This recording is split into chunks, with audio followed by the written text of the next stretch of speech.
market in a bigger way? Because it sounds like the tough job isn't for you guys, it's for your sales guy.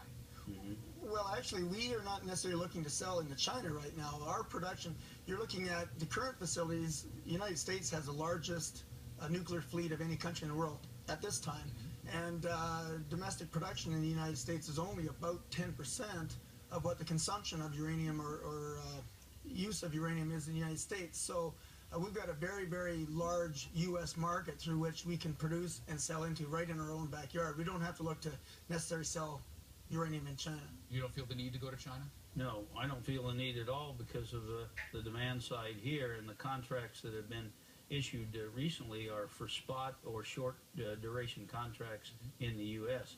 When these utility buyers look down the road and see the market tightening up, they'll come back in for longer contracts, and there's plenty of business to capture. It's just going to be at what price. Price drives everything.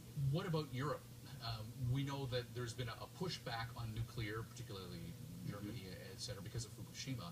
But there's always been that underlying sentiment that until the Germans start getting outrageously high electrical bills, that's not going to change the sentiment. But once they do, you'll see those nuclear plants start to come back online. Do you want to be positioned to take advantage of that?